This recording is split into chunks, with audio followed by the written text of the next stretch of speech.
আমার জীবনে একটা বারের জন্য দেখতে পারতাম, আমি যদি তোমার ওই কদমে আমার মাথাটা একটা বারের জন্য রাখতে পারতাম, আমি যদি তোমার ওই মধুমাখা চেহারাটা দেখে বদনটা দেখে যদি মারাও যাইতাম, আমি জুনাইদের জীবনটা ধন্য হয়ে যাইত।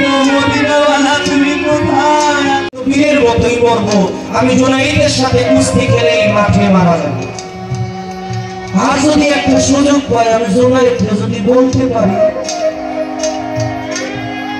বাবা কুস্তি খেলার নাম লেখানোর জন্য গিয়েছি, এই যে নাম লেখে সে কয় তুমি কি বাপের কাইলা জামটা নষ্ট করার জন্য আসছো, জামটারে দেওয়ার জন্য আসছো?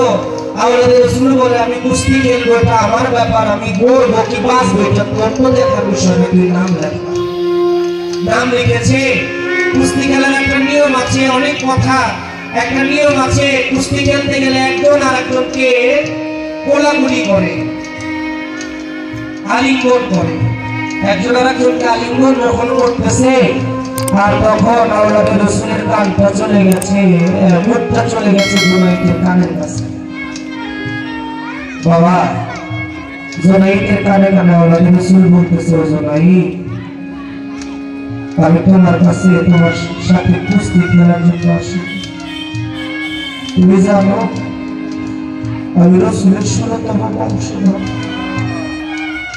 আজকে আমার ঘরের মধ্যে আমার ছোট ছোট বাচ্চারা ৩ দিন যাবত না খেয়ে আছে, আমার স্ত্রী ৫ দিন যাবত না খেয়ে আছে, আমি নিজেও ৭ দিন যাবত না খেয়ে আছি, আমার গায়ের মধ্যে কোনো শক্তি নাই। এই কান থেকে যখন এই কাঁধে এসেছে বলতেছে, জুনাইদ আমার জন্য না হলো আমার নবীর মহব্বতে যদি তুমি একটা বার হাইরা যাইতা, আমার নবীর মহব্বতে হারলে আমার বাচ্চাদের মুখে স্ত্রীর মুখে কিছু খাবার দিতে পারতাম। আমি রাসূলের ১৬তম বংশধর, আমি রাসূলের কাছে সেই হাসরের মাঠে তোমার জন্য সুপারিশ করব যে এই জুনাইদ সে তোমাকে মহব্বত করেছিল। এই কাঠ থেকে যখন এই কাঁধে আসছে তখন বলতেছে, আমি এই বরাবর দেশে এতগুলো মানুষের সামনে হাঁটবো কি করবো? একটা কাজ করবেন, আপনি যখন আমার গায়ে কাজ করবেন আমি মাটির মধ্যে শুয়ে পড়বো, আপনি আমার বুকের মধ্যে উঠবেন। একবার যখন কাজ করেছে আমাদের রাসূল জুনাইদ মাটির মধ্যে শুয়ে পড়েছে, জুনাইদের পক্ষ নিয়ে যারা জুনাইদকে সাপোর্ট করেছে বলে আমরা এই খেলা মানি না, এই খেলা মানি না। একবার দুইবার তিনবারই জুনাইদ হেরে গেছে। হাইরা যাওয়ার পরে কেউ কেউ জুনাইদের গায়ে নিজের পায়ে থেকে জুতা খুইলা জুতা এইভাবে ঢিল মারতেছে, কেউ জুনাইদের গায়ে ইট মারতেছে, পাটকেল মারতেছে, কেউ থুথু ছিটায় দিতেছে। আর জুনাইদ মাথাটা নিচু করে বলে, ও মদিনাওয়ালা আমি তোমার মহব্বতে তোমাকে ভালোবেসে তোমার নাম শুনে আমি তোমাকে কোনোদিন দেখি নাই, তোমার নাম শুনে আমি সব কিছু তোমার চরণে বিলাইয়া দিলাম।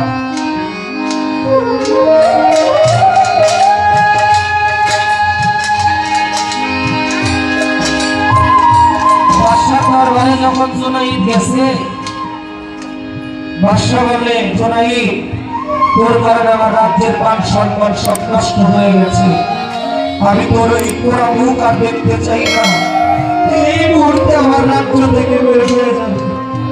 জুনাইদ বলে, আমার নাই রে মাতা, নাই রে পিতা রে, দরদি আমার নাই রে,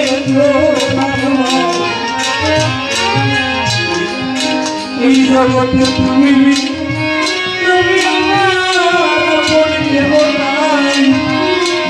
তুমি কোথায় আছো, কি অবস্থায় আছো আমি জানি না নবী, তুমি যেখানেই থাকো তুমি তো অন্তর্যামী, তুমি সব জানো। আমি তোমার নাম শুনে আমি জুনাইদ তোমার চরণে তোমার কদমে বিলীন হয়ে গিয়েছি। একটা ভাঙা ঘরের মধ্যে বলতেছে, একটা সেজদা দিয়ে একটা ভক্তি দিয়ে বলতেছে, হে মদিনাওয়ালা, হে মদিনাওয়ালা আমি যদি তোমারে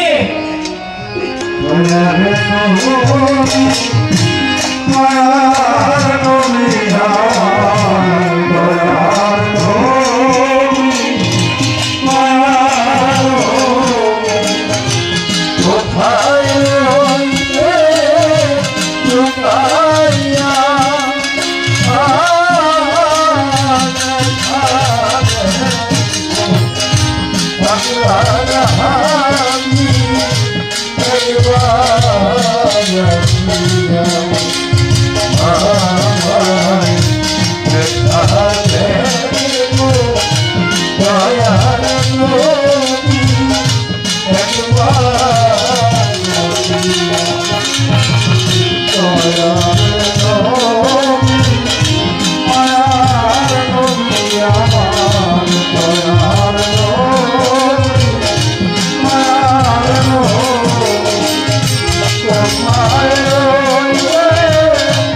আমার মুখে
বলতেছে জোনাইতে আমার সনাতন বংশধর আওলাদে রাসূলকে তুই মহব্বত করে তোর সারা জীবনের অর্জিত সম্পদ, সারা জীবনের অর্জিত সম্মান, সারা জীবনের যা কিছু ছিল সব কিছু তুই বিসর্জন দিয়েছিস।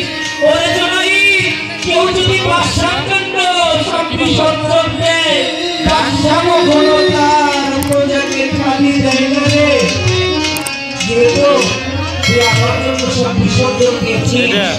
আমি তোর মাথায় একটা নিলাম তোর নাম হবে তাজুল আউলিয়া।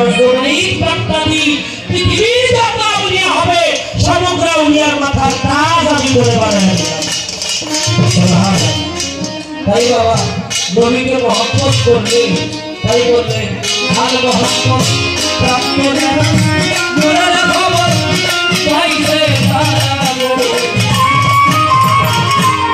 রশি দিল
Don't be there,